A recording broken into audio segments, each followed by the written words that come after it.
여러분 반갑습니다. 잠시 제가 기도드리겠습니다. 사랑의 하나님, 참 감사합니다. 오늘도 이렇게 사랑하는 우리 성토교회에서 주님의 말씀을 함께 나누며 또 나아갑니다. 이 시간 성령님 역사하셔서 우리 모든 성도들의 마음과 영혼을 열어 주시옵소서. 그리고 이 죄인의 부족한 입술을 통하여서 주님의 말씀만 전하고 역사하여 주시옵소서. 예수님의 이름으로 기도했습니다. 아멘. 여러분 반갑습니다. 저는 강호춘입니다. 그리고 제 아내는 이선용, 그리고 제 지금 사진을 보여드리겠습니다. 이선용, 그리고 만 18살 조이, 그리고 14살 아들 준이가 있습니다. 오늘은 죄송하게도 제 아내는 저기 삼성동 근처에 중앙아시아 키르기스탄 형제 자매들이 모이는 교회가 있습니다. 그곳에 초대를 받아서 그곳에서 오늘 말씀을 아마 지금쯤 전하고 있을 것입니다. 그리고 우리 조이 준이는 그저께 2주일 동안 선교사 자녀 캠프를 다녀왔습니다. 그래서 오늘은 그곳 신촌에 있는 선교사 자녀 교회를 가서 아마 그곳에서 예배를 드리고 있는데 함께 오지 못해서 미안합니다. 그동안 제가 2년 전에 이곳에 왔습니다. 혹시 기억하십니까? 제가 그때는 머리가 하였는데 이번에 한국에 나왔는데 저희 작은 누님이 제 머리를 보시고 너무 마음이 아프셔가지고 갑자기 염색을 했습니다. 그래서 모습이 조금 변한 것 같습니다. 지난 2년 동안 저희 가족을 위해서 성토교회에서 기도해 주시고 또 후원해 주셔서 또 격려해 주시고 이렇게 참 감사를 드립니다. 오늘은 먼저 오늘 본문의 말씀을 함께 나누고 그 다음에는 본문에 비추어서 저희가 사역하는 주님과 동행하는 삶을 함께 나누도록 하겠습니다. 오늘 본문의 말씀은 하나님과 같이 사는 삶, 하나님과 동행하는 삶입니다. 오늘 말씀처럼 하나님의 약속은 얼마든지 그리스도 예수 안에서 예가되니 그런즉 그로 말미암아 우리가 아멘하여 하나님께 영광을 돌리게 되느니라. 먼저 이 시간 우리 성령님이 이 시간 함께 하셔서 여러분의 마음과 또 영혼을 여셔서 오늘 이 말씀이 우리 마음에 육신이 되어서 역사하시기를 기도합니다. 먼저 여러분에게 하나님은 누구이십니까? 하나님 아버지는 여러분에게 어떤 존재입니까? 우리 하나님 아버지는 먼저 우리의 창조주이십니다. 우리는 피조물인 것입니다.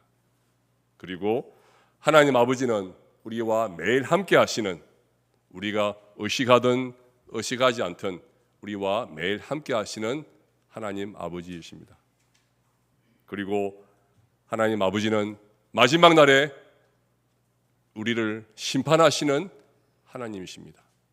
예수님을 믿는 우리들은 영원한 생명에 이르고 예수님을 믿지 않는 사람들은 불행하게도 불쌍하게도 영원한 지옥에 가는, 심판하는 그 하나님이 우리의 아버지이십니다.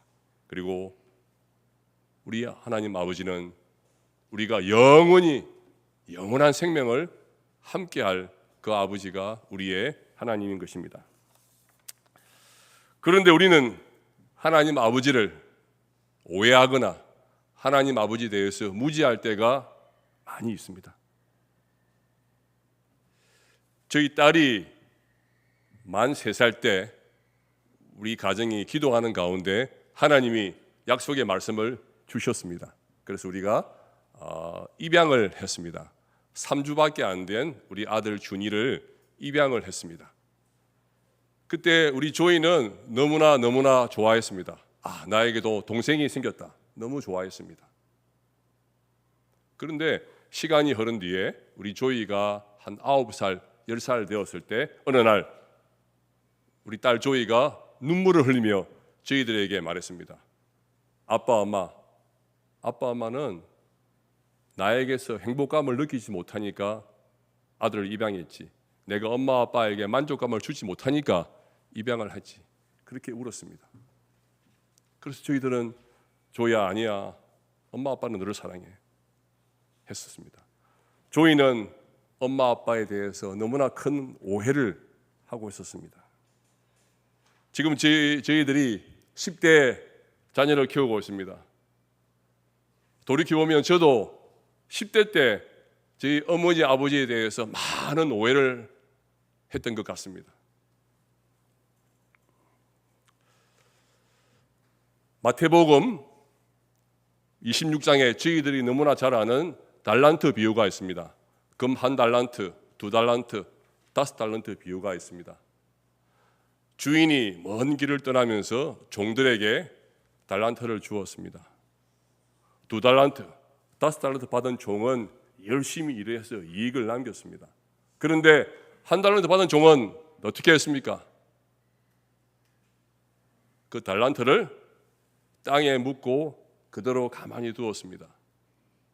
그때 주인이 왔습니다. 종은 이렇게 말했습니다. 종인 말하기를 당신은 아주 굳은 사람이고 당신은 주인님은 심지 않은 데서 거두는 사람이고 또 주인님은 해치지 않은 데서 모으는 사람이라고 오해를 했습니다.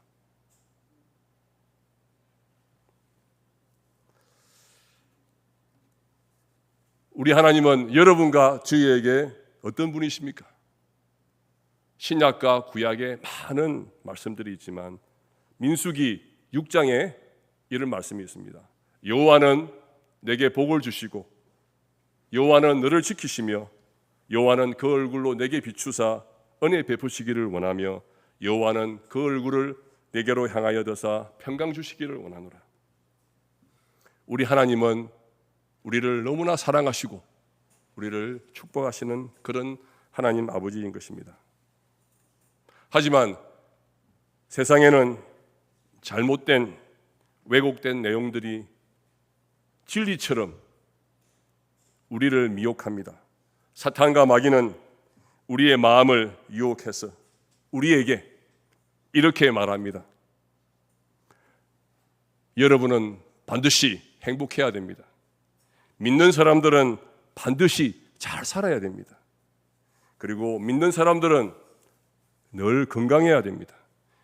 그리고 믿는 사람들은 자녀들이 꼭 성공해야 됩니다. 성공과 번영과 건강이 하나님의 축복이고 우리는 그것들이 우리 믿음의 결과라고 결부시키라고 꼭 마귀는 우리를 유혹합니다. 하지만 실제 우리 인생은 어떻습니까? 여러분의 인생은 삶은 어떻습니까? 또 저의 삶은 선교지에서 어떻겠습니까? 어려움도 있고 힘든 것이 있습니다. 우리가 잘 아는 구약 성경에 욥이라고 하는 인물을 잘 알고 있습니다. 욥은 말할 수 없는 고통을 받은 인생을 살았습니다.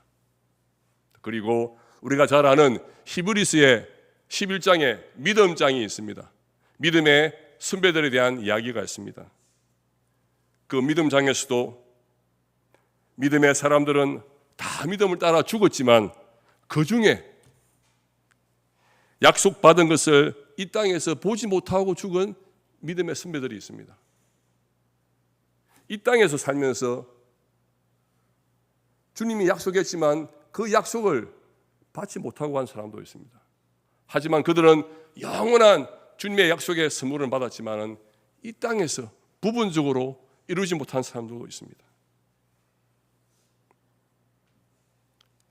에베소 4장 13절에 우리의 인생의 목적에 대해서 이렇게 말하고 있습니다. 하나님의 아들을 믿는 것과 아는 일에 하나가 되어 온전한 사람을 이루어 그리스도의 장성한 분량이 충만한 데까지 이르는 것이다. 우리 인생의 목적은 하나님과 동행하며 어떤 상황 속에서도 온전한 사람을 이루어 우리가 자라기를 원하는 하나님의 우리를 향한 목적을 보게 됩니다. 둘째는 그럼 어떻게 우리가 하나님과 동행하며 살아갈 수 있겠습니까? 첫째는 말씀입니다. 우리가 말씀을 매일 읽고 말씀도 암송하며 묵상하고 살아가는 것입니다. 요한복음 1장 1절에 태초에 말씀이 계시니라.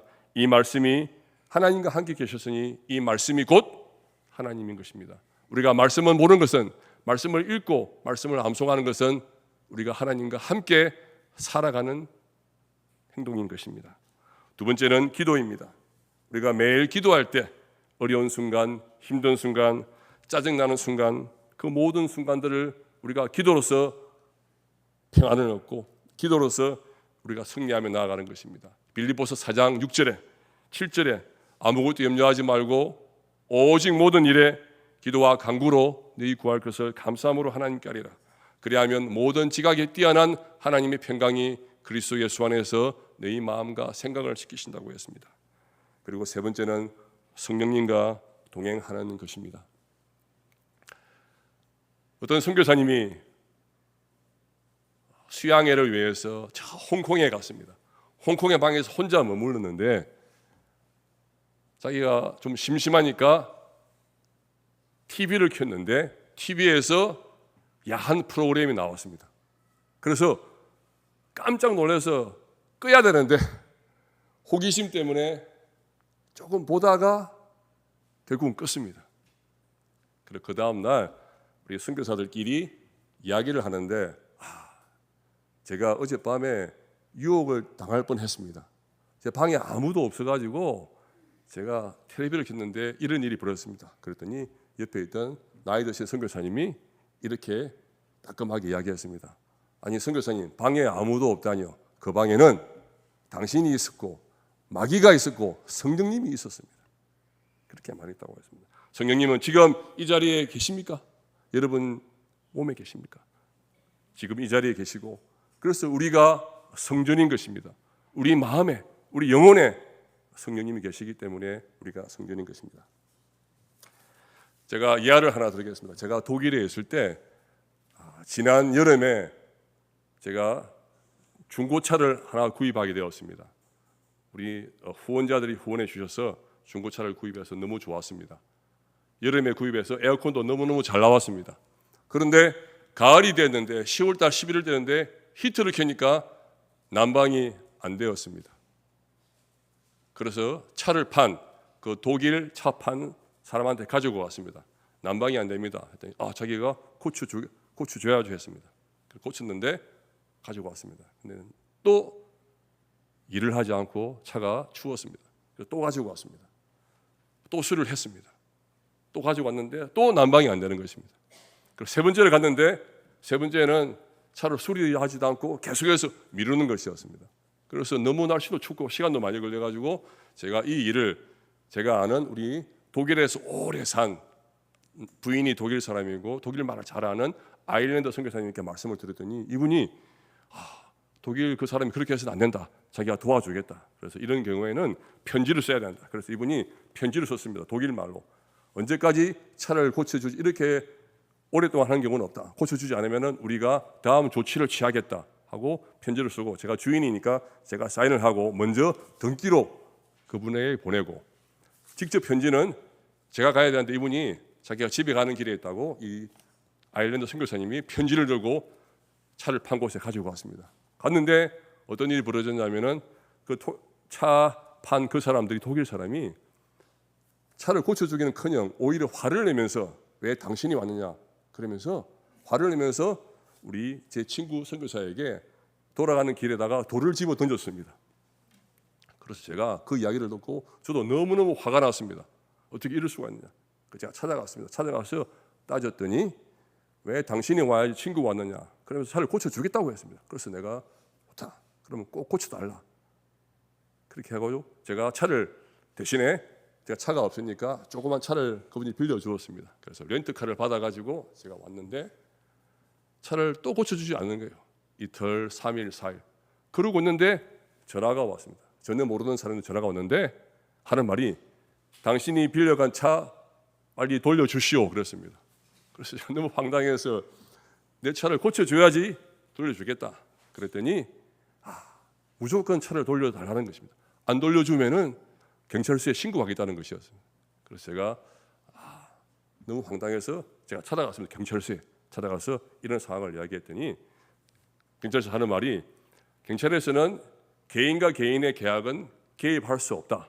그런데 가만히 당신이 외국 사람인데 말을 들어보니까 당신이 잘못 만난 것 같다. 독일급 참판 사람을. 그래서 자기 생각에는 빨리 변호사를 사가지고 일을 처리해야 될 것 같다. 그렇게 했습니다. 근데 날씨는 추워지고 차는 고장이 안 되고, 그래서 결국은 저희들이 차를 수리하지 못하고 차를 다시 가지고 왔습니다. 추운 겨울에. 그래서 우리가 어떻게 해야 되나, 변호사를 사야 되나, 안 그러면은 어떻게 해야 되나, 그런 상황에 있었습니다.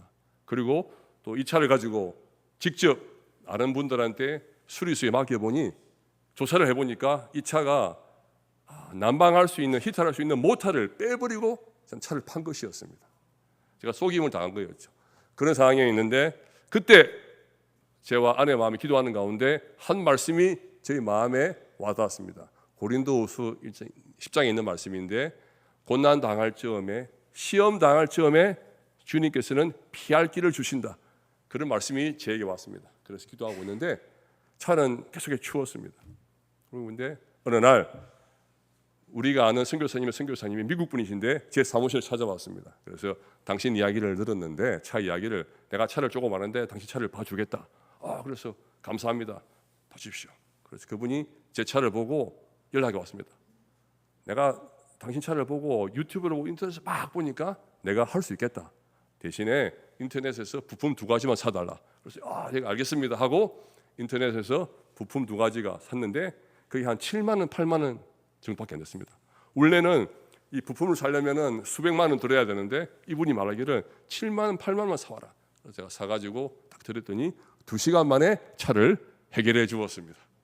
그래서 우리가 참 하나님께 감사를 했습니다. 그때 저희 가정을 지켜줬던 말, 우리가 너무 화나고 너무 그 사람들에 대해서 이해할 수 없고 황당하고, 어떻게 우리에게 돌을 집어 던지고 우리에게 경찰을 부르겠다고 적반하장으로 그랬을까? 그 와중에서도 주님께서 우리에게 말씀을 주셔서 또 우리 형제를 통해서 그런 경험을 하게 되었습니다. 마지막 결론입니다. 하나님의 약속은 언제든지 그리스도 예수 안에서 예가 됩니다. 그리고 우리가 할 수 있는 것은 그 말씀에 우리가 아멘 하고 동의하는 것입니다. 여러분 말매, 여러분 가슴 속에 와 닿는, 남아있는 말씀들이 있지 않습니까? 그래서 우리가 매일 말씀을 보고 살아가는 것입니다. 그래서 우리가 일상의 삶 속에서 우리가 하나님의 약속의 말씀을 우리가 믿음으로 아멘하는 것입니다. 우리가 그렇게 할 수 있는 이유는 우리 그리스도 예수께서 오늘 말씀처럼 먼저 예수님이 순종함으로써, 예함으로써 우리의 본을 보여주셨기 때문입니다. 그래서 이 시간 성도교회 성도 여러분 모두, 또 저 자신, 우리가 인생을 살아가면서 어떤 상황 속에서도 우리가 하나님의 약속을 우리가 믿고 그 약속을 그리스도 예수 안에서 우리가 예한 그 말씀을 우리가 아멘으로 동의하며 살아가시기를 간절히 기도합니다.